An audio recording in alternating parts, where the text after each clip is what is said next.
to give us because God gives and God is good. Your faith makes God do it. Parang sino tayo para pakilusin ng Diyos? Pero ganun ang pagpapahalaga ng Diyos sa tao, bagamat hindi naman tayo ganun kahalaga, pero nagiging mahalaga dahil pinapahalagahan niya, na in reaction to our faith, God moves. Kaya mahalaga na naniniwala. Mahalaga na sumasang-ayon. Kahit nga kumisan sa mga gawaing hindi naman kay Lord ng mga gawain, meron agad magsasabi, walang mangungontra. Kasi pag may nangungontra talaga, mahirap magkaroon ng power ang any activity. Kahit yun ay civic activity, kahit yun ay religious activity, pag lagi may nakasalungat, mahirap umasenso. So your faith makes God do it. Or by man's work, energized and empowered by faith. Pag ang tao naniniwala, may nangyayari kasi hindi lang siya naniniwala at hanggang doon na lang, kasi ang tunay na paniniwala nag-uudyok sa'yo para may gawin ka. Real faith urges you and pushes you to do something positive about that faith, to act on that faith. Halimbawa, sasakay ka ng bus, may nakalagay na signboard, Quiapo. Naniniwala ka na Quiapo yun, ang pupuntahan, ang susunod na gagawin mo, sasakay ka nga. Kasi naniniwala ka Kasi useless na nag-aantay ka ng bus patungong Quiapo, may humintong bus nakalagay sa signboard, Quiapo, naniniwala ka na patungong Quiapo yun, pero hindi ka pa rin sumakay. Aandar pa rin yun, kahit hindi ka nakasakay, maiiwan ka. Ang tunay na faith may kasunod na action. Sang-ayon sa kung ano ang paniniwala at kung ano ang pinaniniwalaan. And because of faith, you not only believe, but you energetically believe to the point that you are now able to achieve many great things. Pinapalakas tayo ng faith.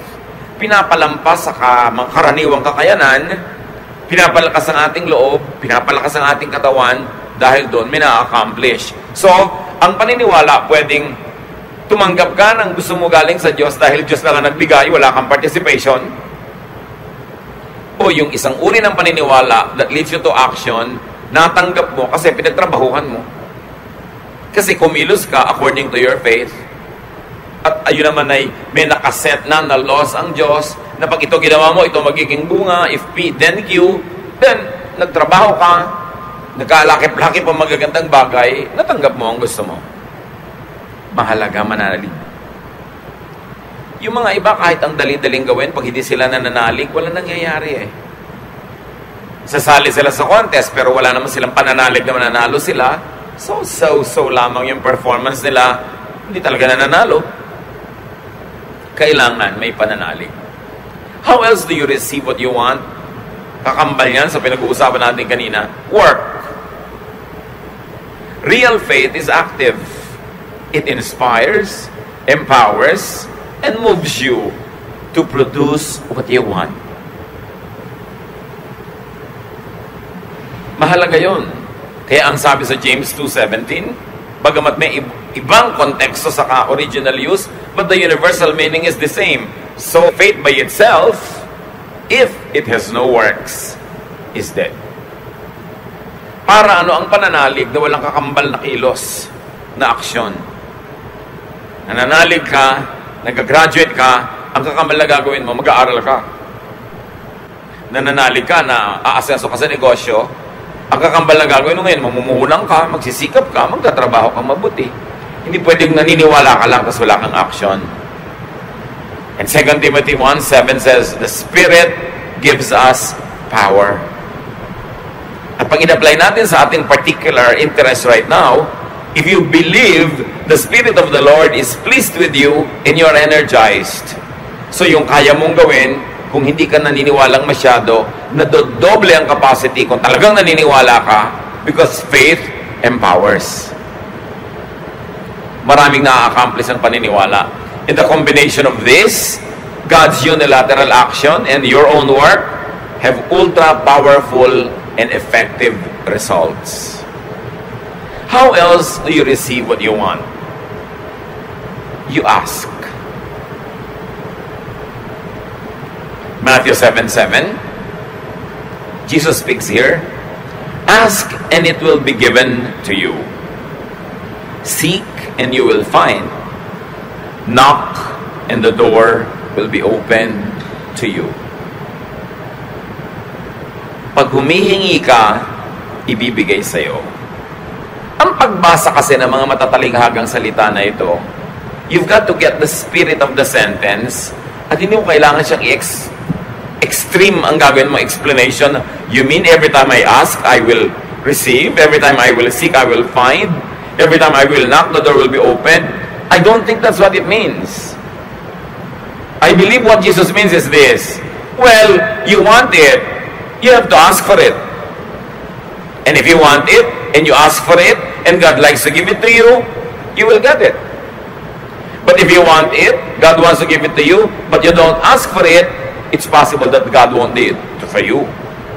Because there are many things that God gives us without our asking. However, there are specific things that God will not give without being asked. And the point is, we don't know when God will unilaterally, by Himself, do something, and when God wants our cooperation and participation. So para lakihan mo ang yung possibilities to get what you want, you ask, and you work, and you believe. Dinadamihan mo yung taya, dinadamihan mo yung ginagawa mo, dinadamihan mo yung tanim, para lumaki ang potential na malaki ang iyong maging ani. So, hindi lahat ng pintong kinakatukan nagbubukas. Pero walang magbubukas kung di ka muna kakatok. So, mahalaga na kumakatok, mahalagang humihingi, mahalagang naghahanap. Hindi lahat ng naghahanap, nakakakita ng hinahanap. Pero, hindi mo makikita kung di ka maghahanap. And applied that way, we will understand why Jesus says that. Jesus is teaching people proactive faith. Meron kang dapat gawin. Meron ka dapat participation. But it's no guarantee na pag may ginawa ka, magkukuha mo nga yung buong gusto mo. What is guaranteed is, wala kang makukuha, wala kang gagawin. So ask through words of prayer. At dyan magaling ang maraming mga relihiyosong tao, words of prayer. That's powerful when backed up by inner faith. Bali, wala yung nagpe-pray ka, pero bibiglang sa puso mo naman, wala kang conviction, mechanical lang yung pagpe-pray. Bali, wala. Sabi ni Jesus, don't be like the pagans. They think that they will be heard for their many words.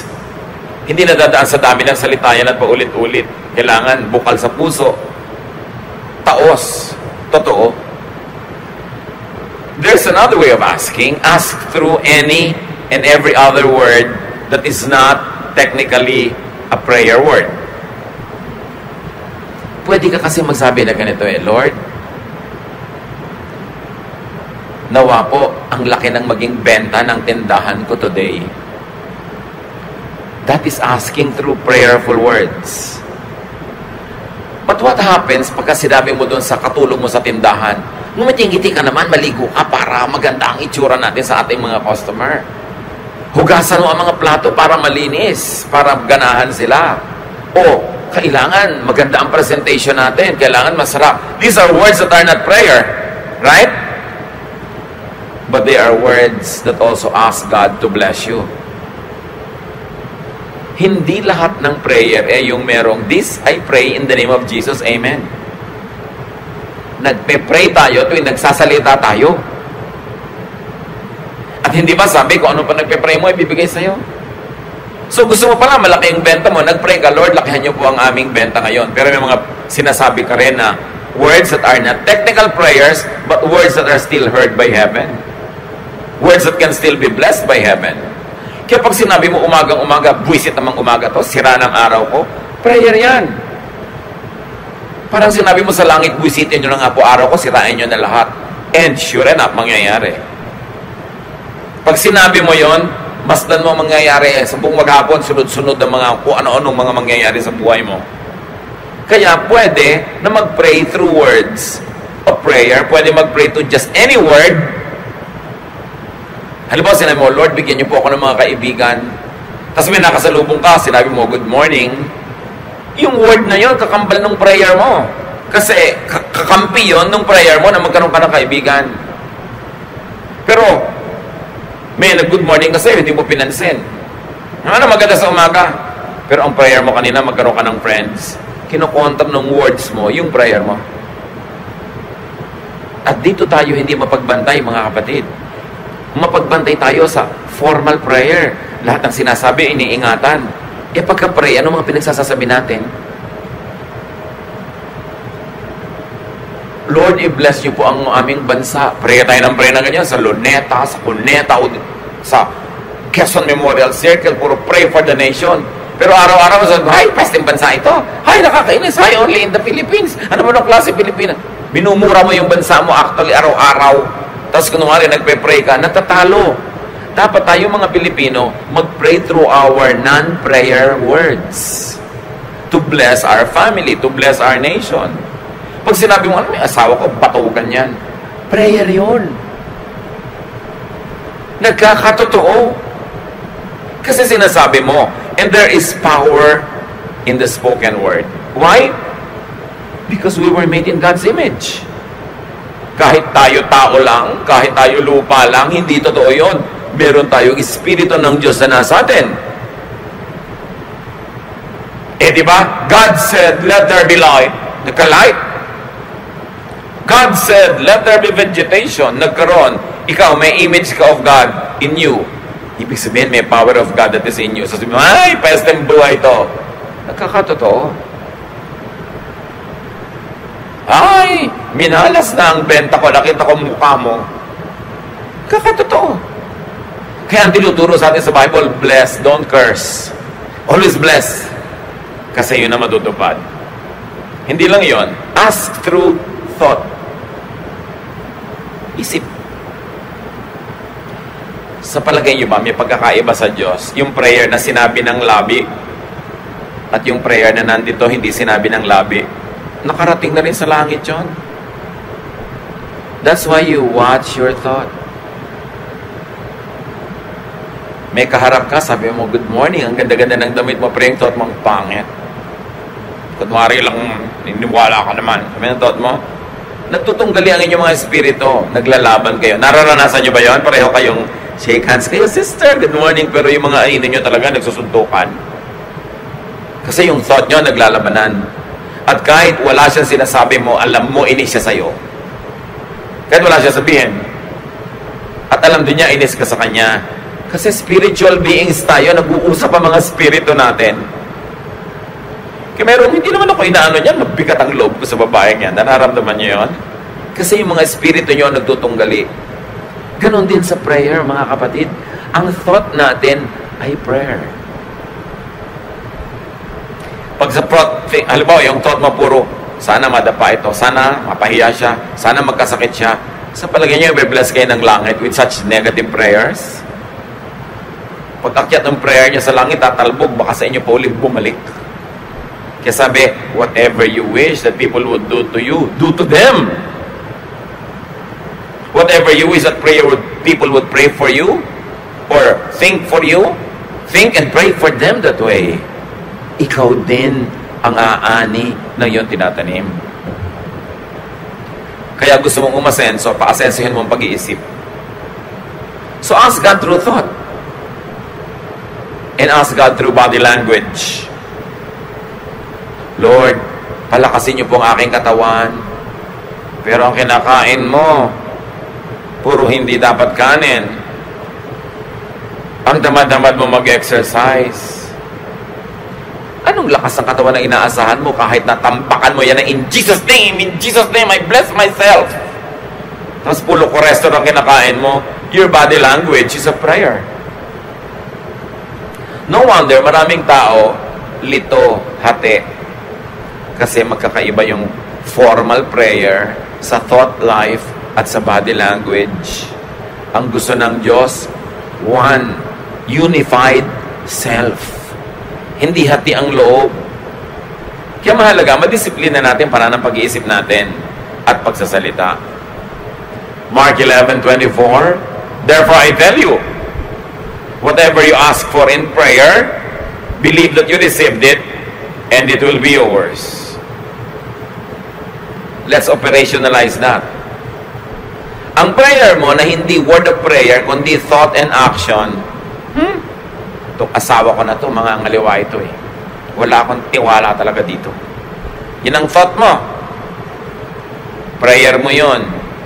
Sabi, believe that you have received it, and it will be yours. Hindi naman ako tutulungan itong boss ko na to. Galit siguro sa akin tong kapwa ko manggagawa na to. Yung mga ganong thought, prayer yon. Sa palagay nyo, may pagkakaiba sa langit yung Lord, this we ask in Jesus' name, na may tag sa dulo, at yung iba nating iniisip. Kaya, sinabi sa Bible, pray without ceasing. Sabi mo, paano kaya ako magpe-pray without ceasing? Ibig sabihin, amen, amen, amen, amen, hallelujah, hallelujah, non-stop? No! Ang thought mo, ang action mo, ang prayer mo, ang non-prayer mo, ang lahat ng ginagawa mo, ang body language mo, ay prayer. So, choir ka, member, instrumentalist, singer, oh Lord, i-bless you po ang aking pagtugtog na maging maganda. Anong body language mo? Nag-e-ensayo ka ba? Kakanta po ako, mabless mo ang mga tao. Minimorya mo ba kanta mo? What is your body doing? Ang prayer ng salita mo, ng bibig mo, maging blessing ka, pero yung action mo, hindi. Tatamad-tamad ka mag-ensayo. Sa palagay mo, sabi, believe that you receive it and you will get it. Pag na-discipline natin ang pag-iisip, na pag-isa-isa natin yung pag-iisip, pagsasalita na non-formal prayer at formal prayer, magiging buo ka. At sabi, hindi nagbibigay ang Diyos sa mga taong hati ang loob. Ayaw niya nung parang sinisiklot-siklot ng alon na lagi nagdadalawang loob. Kailangan solid. Complete prayer involves verbal, non-verbal words, and lifestyle prayer. Kaya pwedeng mag-pray without ceasing. Yung Lord, palusugin mo po ako. Ano yung paulit-ulitin mo, Lord, palusugin niyo ako, Lord, palusugin niyo ako. Yun yung mantra ng mga Hare Krishna, inuulit-ulit nila para may points. Pero yung Lord, palusugin niyo po ako, sabi ng words mo. Tapos ang katawan mo, naglilinis ka ng katawan mo. Tapos kumakain ka ng tama. Tapos yung utak mo, hindi ka nag-iisip na masasama to ko sa kapwa. Hindi ka nanonood ng mga horror na nakakatakot. Hindi ka nakikipag-chismisa na baka saksakin ka sa likod ng chinismis mo. Anong lusog mo na may gunting kang nakatarak sa likod mo? So, lifestyle prayer. And when you pray a lifestyle prayer, tatalab. Yung iba ang haba-haba magdasal, 3 oras. Kulang na lang magtumbling, gumulong. Pero ang pagkatapos mag-pray, ang buhay na ipinapamuhay, kabaligtaran ng sinasabi, kaya wala nangyayari. James 4:2-3, you want something but don't get it. You kill and you covet, but you cannot have what you want. You quarrel and fight. You do not have because you do not ask God. When you ask, you do not receive because you ask with wrong motives, that you may spend what you get on your pleasures. You see, ang linaw, sabi, ask and it will be given you. You do not have because you do not ask. Kasi mo, hindi totoo yan. Ask nga ako ng ask. Paulit-ulit nga ako nagpe-pray. Yes, yung formal prayer mo. Pero yung thought prayer mo ba, asking for the same thing. Yung bang non-verbal prayer mo, yung lifestyle prayer, yung body language, is it asking for the same thing that your formal prayer is asking for? Kaya iba nagtataka sa verse na to, ano naman totoo dyan? That when you ask, you will get it. Ask nga ako ng ask, why don't I get? Pero baka naman sa formal prayer ka lang nag-ask. Baka ang totoo, hinihingi mo magic. Kasi pag ang prayer mo, Lord, paasensuhin niyo po ako, may gagawin ka. Pero pag wala kang ginawa, pray ka lang ng pray, magic ang hinihingi mo. Hindi prayer yon. You've got to understand the mechanics of prayer. Because it is the most powerful force in creation. How to really pray. Now, according to what we have read, what ways are there that don't receive from God? Ways that don't receive from God, coveting. Humihingi ka lang dahil naiinggit ka na meron noon yung kapwa mo. Naghahangad ka lang na magkaroon ka rin. Gusto mo siguro makipag-contest, gusto mo siyang madaig. Whatever it is, may huwag kang umasa bibigayan sa'yo. O kaya humihingi ka, you receive from God, because you are killing, quarreling, and fighting. May hinihingi ka sa Diyos na mana, galing sa magulang, pero ang body language mo, nakikipag-away ka sa kapatid mo, na magmamana rin, nakikipag-gyera ka, nakikipagpatayan ka, do you think you will get it? No. And if you technically got it, may wala doon na hindi sasama sa'yo yung peace, yung blessing, yung joy. Nakuha mo lang, pero actually hubad, shell lang, kasi walang kasamang blessing, dahil inagaw mo lang. Another way that doesn't receive from God is not asking God. Now, dalawa yan, ha? It is not asking. You just get it on your own. When you try to get something from God against God's methods, it means you are not asking God for it. You are getting it on your own. Sa sarili mong paraan, dahil alam mo, kung susundin mo ang paraan ng Diyos, hindi mo makukuha, gagawa ka ng ibang paraan, under the table, evil way, you are not asking God. You are trying to get it yourself, your own way. And sabi, don't expect that you will get it. You do not get because you do not ask God. Ngayon, may nag-a-ask naman, but they are not asking God. They are asking Satan. They are asking somebody else. Kasama niya, yung nga ganyang method, walang mangyayari. And another way that doesn't receive from God is asking, but with wrong motives.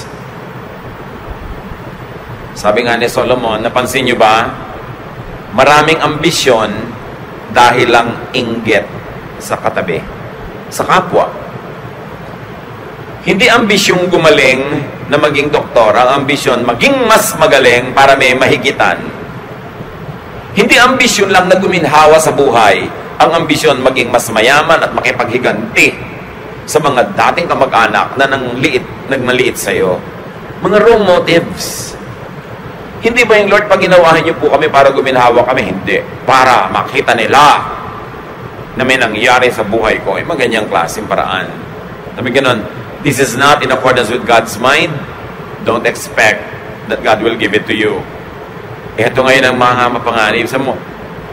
Anong God will not give it to me? Nasa akin na nga. Sino ang nagbigay sa iyo? Nakakatakot lalo yan. Hindi pala Diyos ang nagbigay. Iba yung method na ginawa mo, hindi method ng Diyos. It was not God you asked. Who did you ask? Sabi, it is important for you. What does it profit a man to gain the whole world and lose his soul? Kailangan kung may natatanggap tayo, galing sa Diyos. Sa pamamaraang maka-Diyos. Sa Diyos hinihingi.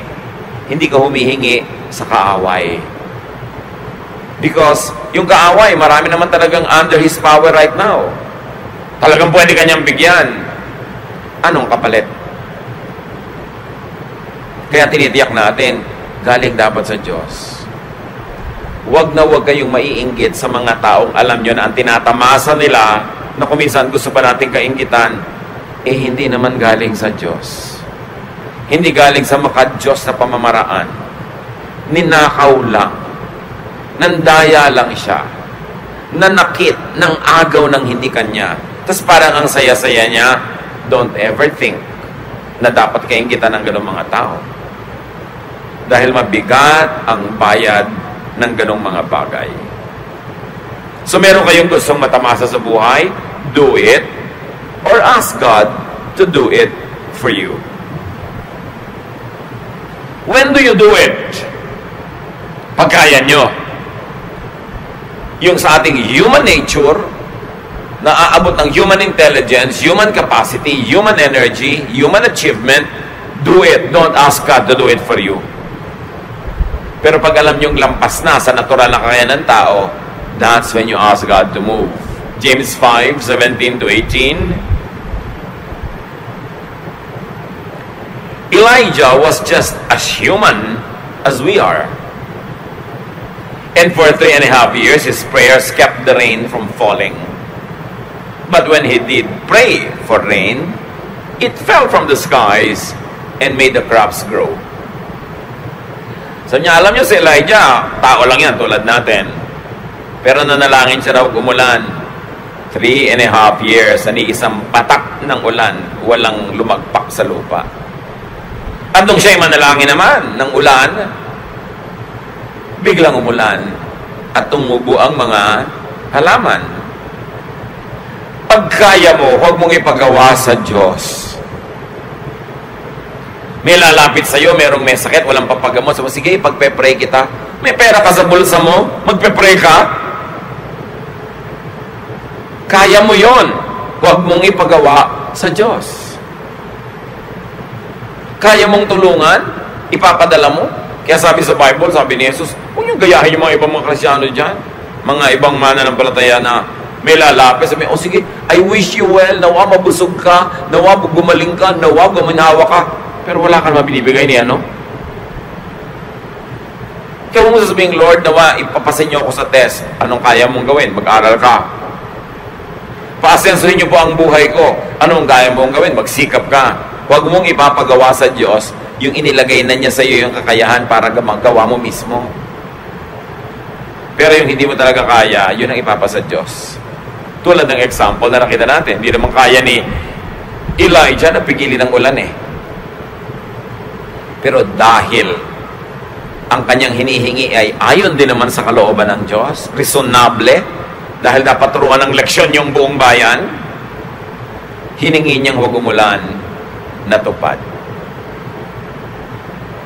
How else do you receive what you want? Be near the giver.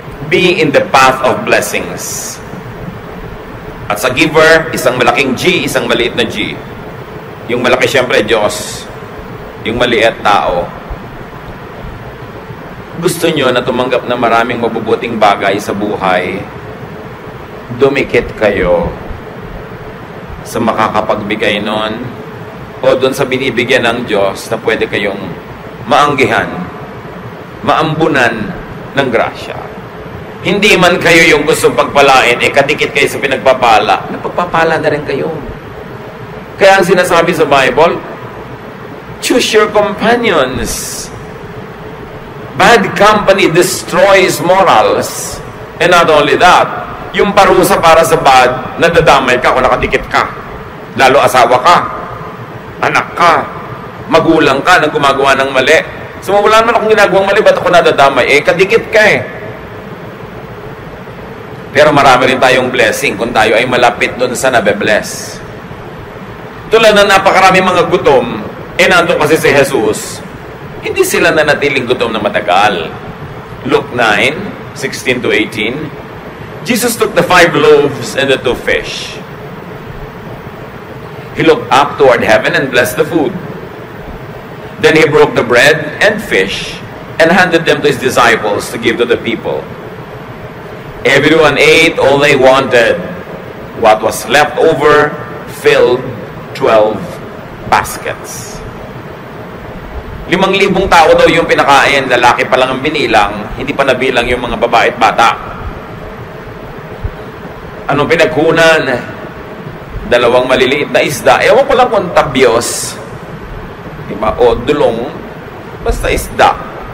Sa bagay, wala nun sa Israel. So, malaki-laki ng konti yung isda siguro. Pero ano naman nun ang size sa mga isda ng mga maralita? Nag-donate lang naman isang simpleng batang shepherd. At 5 maliliit na tinapay, napakain ng lahat. Si Jesus kasi yun eh. Ang lesson dito mga kapatid, be in good graces. Be in the good graces of givers, of distributors. And of course, the best giver is the Lord Jesus. Pag malapit ka sa Kanya, malayo pa namang mapaghimalaan ka. Malayo pa namang mapakain ka. O malapit ka sa bine-bless niya, malayo pa naman na pati ikaw mapakain na rin. So mahalaga to be in the path of good blessings. To be in good graces of givers. Alam niyo maraming tao, kaya gutom, kaya hikahos, kaya hirap. Yung mga pwedeng tumulong at magbigay sa kanila, ininis nila, dinala, inutangan, hindi binayaran. Matapos silang tulungan, chinismis pa nila. Bibigyan sila, mamaya nandyan na naman sila, bibigyan sila, nandyan naman hanggang kadalaan at pinagtataguan na. Marami sanang paraan para ma-bless tayo ni Lord. Pero yung mga daan patungo sa atin ng blessing, bara-bara-bara. Sino nagbabara? Bad conduct ng tao.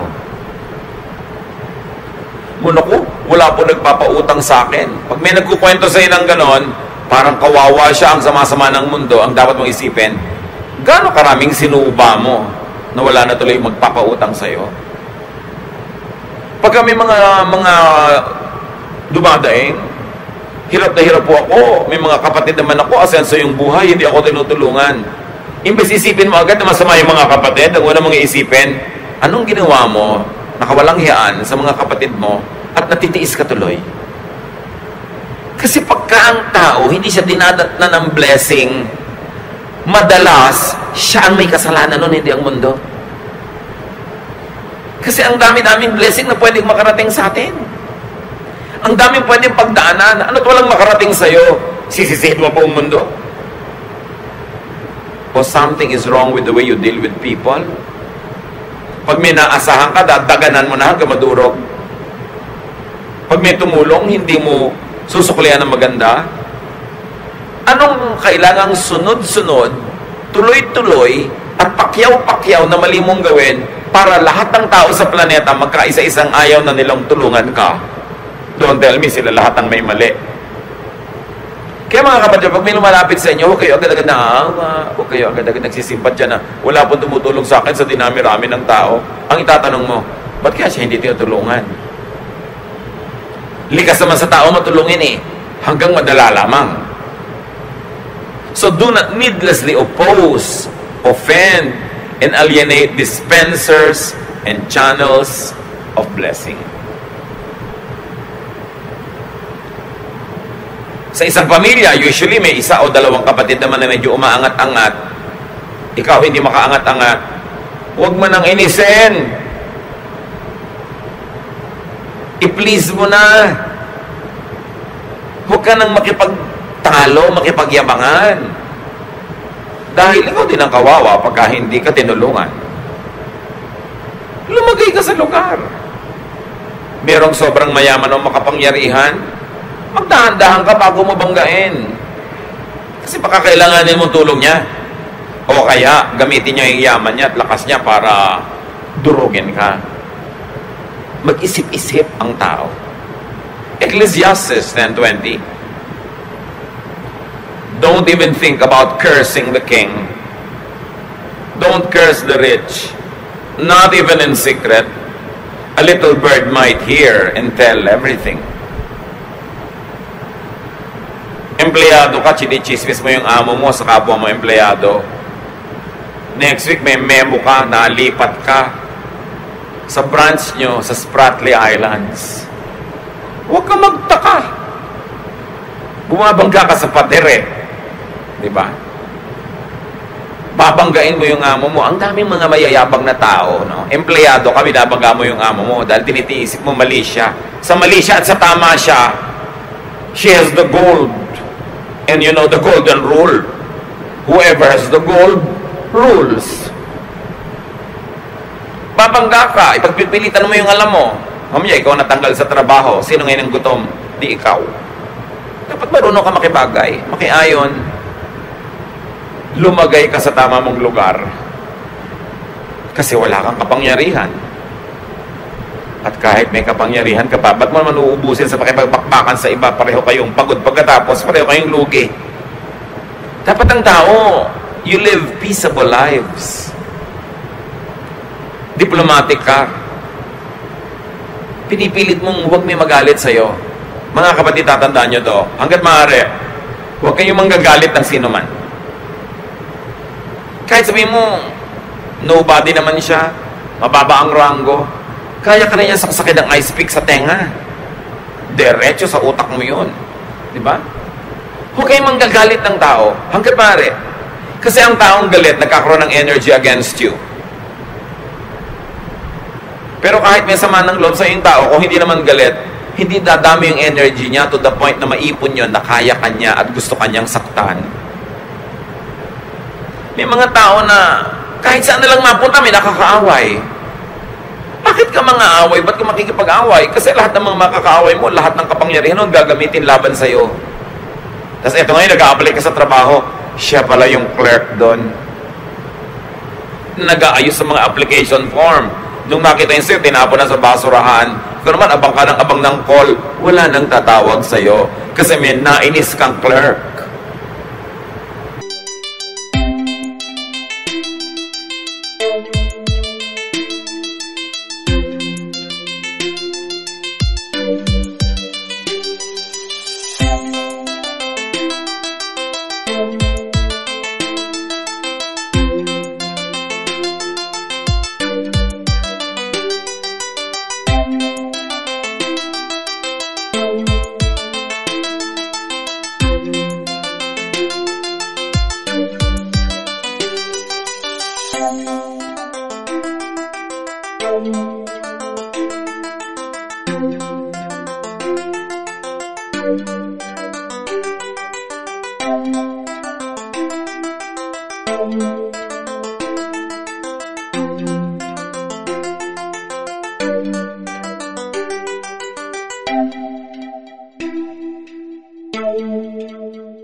Kahit sabihin mo pa na self-sufficient ka ngayon, may kaya ka ngayon, malakas ka ngayon, lagi bang ganyan yon? Yung mga magulang na malalakas, may kapangyarihan kumita ng pera, hindi gamitin yung kapangyarihan at yung tanghaling tapat ng lakas ng buhay nila para mahalin yung mga anak. Ang nakatanim sa puso ng anak, sama ng loob sa magulang. Yung pag-neglect ng magulang, pagpapabaya sa kanila, pagtanda mo, aalagaan ka kaya nila. At alagaan ka man, minimum na lang, wala nung dagdag na mga palabok at pampasarap dahil hindi ka naman mahal eh. So sinayang mo yung pagkakataon na yung mga anak mo, dependent na dependent sa'yo, walang ibang pwedeng asahan, mga inosente sa buhay, pinalampas mo, hindi mo tinaniman ang lahat ng mabubuting bagay. At pag naglakihan na sila na hindi mo na pwedeng taniman at baka wala ka na rin namang maitanim kahit gusto mo, doon ka ngayon nangangailangan ng ani. Paano ka?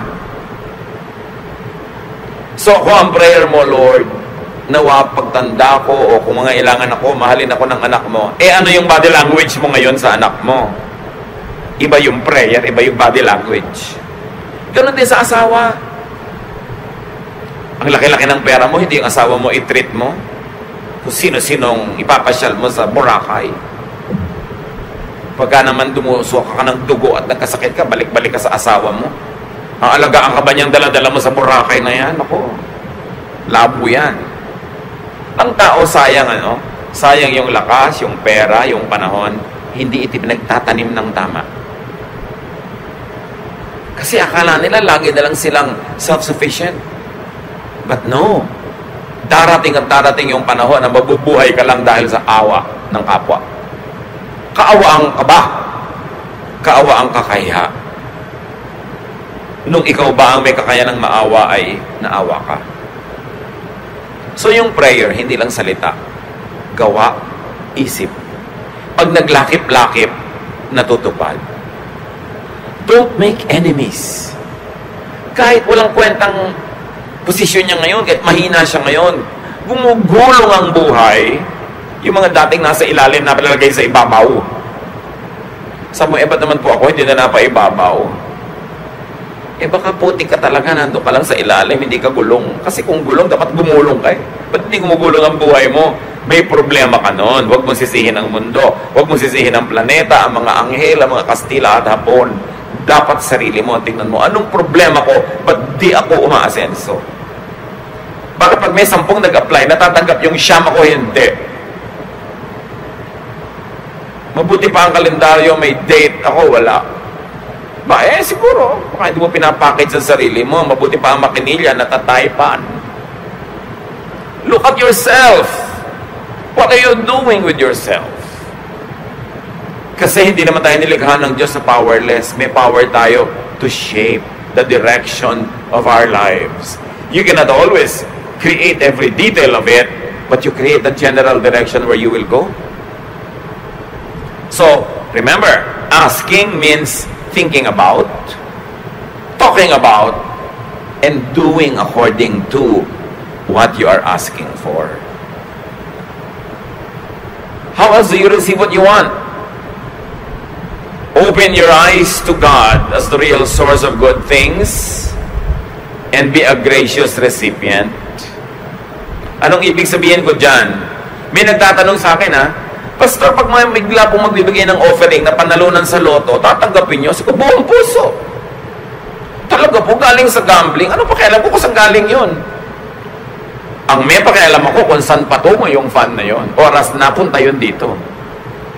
Maraming sobrang arte. Ayaw pang tumanggap. May sakit na, bibigyan ng anak. Saan galing ito? Baka sa masama. Ayaw pang tanggapin. Alam nyo, ang propetang si Elijah, gutom na gutom. Nalagay siya sa napakarayong lugar na walang pagkain. Alam nyo kung paano siya nanatiling buhay? 1 Kings 17:6. Ravens brought him bread and meat twice a day, and he drank water from the creek. Mga uwak, mga ibong maiitim, mga ibong considered in Israel as unclean. At alam nyo kung paano kumakain ng uwak? Ninanakaw niya. Huwag kayong magpapatuyo ng mga tapa at mga kung ano-ano, dadagitin ng uwak. Nagpapatuyo kayo ng mga danggit, mga kung ano-anong mga sari-saring pagkain, ninanakaw niya. So in other words, itong propeta, ang kinakain niya araw-araw, nakaw. Magamat hindi siya nagnakaw, yung uwak. Dala-dala ni uwak yung karne, kinakain ni propeta. Kung si propeta, ginagaya yung mga ibang relihiyoso, hindi ko kakainin yan, maruming pinanggalingan. But the Bible is clear.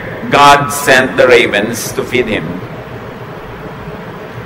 So kahit man ninakaw ng uwak yun sa isang tao na nagpapatuyo ng mga karne, yung tao na yon, yung karne na yon, yung planeta, pag-aari yun ng Diyos. So pag Diyos ang nag-assign, kunin yan, ilagay doon, hindi yun nakaw. And that's what I want to say to you, mga kapatid.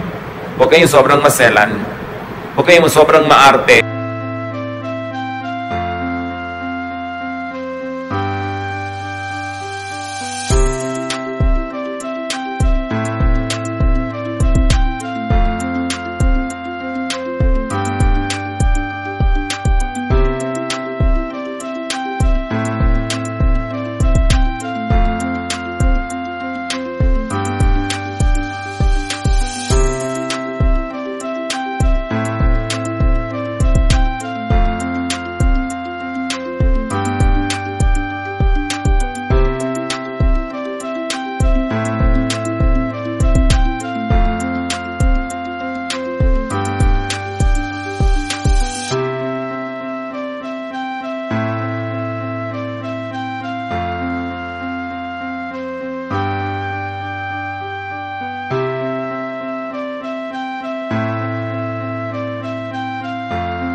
Ba ko? Dapat, no?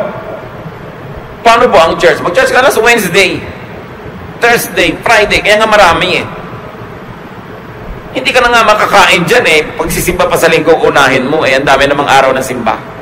Ang daming araw ng paglingkod sa Diyos. Meron pa, naku, tumutugtog po ako sa church, wala akong katrabaho, pero ang gift ko talaga tumugtog. Meron kumukuha sa akin sa gig. Ayaw po ako payagan ng pastor. Palalamunin ka ba ng pastor? Kung palalamunin ka, sige, huwag kang tumugtog. Pero kung hindi tumugtog ka, dahil blessing yan sa iyo ng Diyos. Kailangan mo ng pambayad ng rent, kailangan mo ng pambayad din sa arte-arte mo. Ang kailangan, intindihin mo yung pangangailangan mo. At bakit natin sinasabi yan?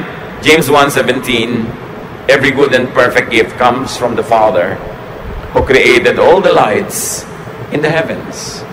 Pag makakabuti sa'yo, galing yan sa Panginoon. Huwag kang sobrang maselan. Psalm 24:1, the earth is the Lord's and everything in it. The world and all who live in it. Pag may pagpapala, tanggapin mo. Kung may choice ka na better choice, mas religiously sound choice, take it. But meanwhile, wala ngayon. Mabuti kung nag-iisa ka sa buhay, ang arte-arte ng conviction mo, may anak kang nagugutom, may asawa